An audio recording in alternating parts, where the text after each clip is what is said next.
Bismillah ar-Rahman ar-Rahim. So once again, go for the company. After calendar, the next one is document.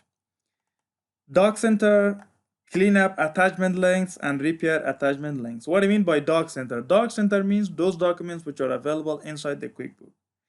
Cleanup attachment links. If you made some attachments in the form of the link, so we can clean those attachments, right? It means you have made a link as attachment, so you can clean it that. Repair the attachment document links, so if there is some problem, you can repair it. What do you mean by this doc centers, or what do you mean by this attachment? Let us open the customer center. Open the customer center, right? Let us say, for example, we want to select this customer, Altana, for example.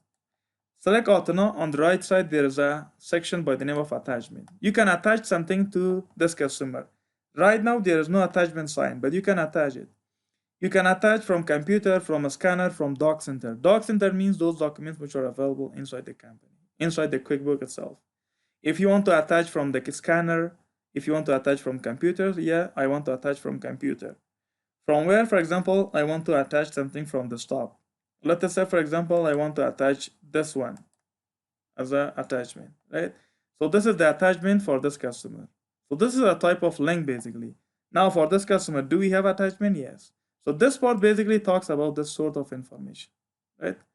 The next part is the lead center. Lead centers are already discussed under the consumer, so I'm not going to discuss it again. Next part is regarding my company.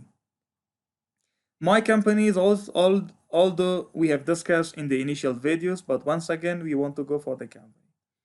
Click on my company. Okay. Click once again on my company. See, through my company, you can edit the information which you have provided for at the time of creation of your company.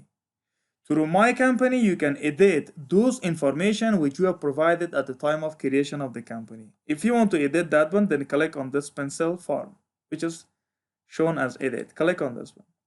The information that you can edit regarding your company is this sort of information: contact information, company name, address of the company, the country, the phone number, the fax number, emails, and so on. If you want to edit this one, you can do it. If you want to attach something, you can make the attachment, right? Legal information of the company, you can change this one. Legal name of the company, for example, address of the company, and several things that you want to check, you can check.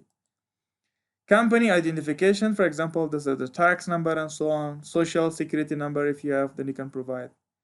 Report information, for example, this fiscal year or our fiscal year or the first month of the fiscal year, it starts from January. If you made some mistake, you can change another date, right? Then payroll tax form information, basically. So payroll tax form information, contact, name of the person preparing and signing the payroll tax. So who prepared this one? The contact information, the title of course, the name of the person, contact, the title, the position of that person, and the phone number of that person. If it is already available, it is fine. If it is not available, you can provide those information. Let us say, for example, the person who provide or who prepare the payroll tax form is, for example, Mr. Ali. Who? Mr. Ali. And what is the title? Let us say, for example, he is the finance officer, for example. Finance officer. And the phone number, for example, let us provide, we can say, some phone number. If you want to provide, you can provide the phone number. I'm not going to waste my time on this one. Then click on this. Now the informations are added. See, payroll tax. This is Ali officer, and if you provide information, you can provide those information as well. So this was the sort of short information regarding your company. And also these are the sort of additional products that are available you can download for your company. On the right side, you can see the your account information. See, we can say the products and the license, the product names, the serial number of seats, and several other, we can say, things, whether your company is activated or not. All those sort of informations are available.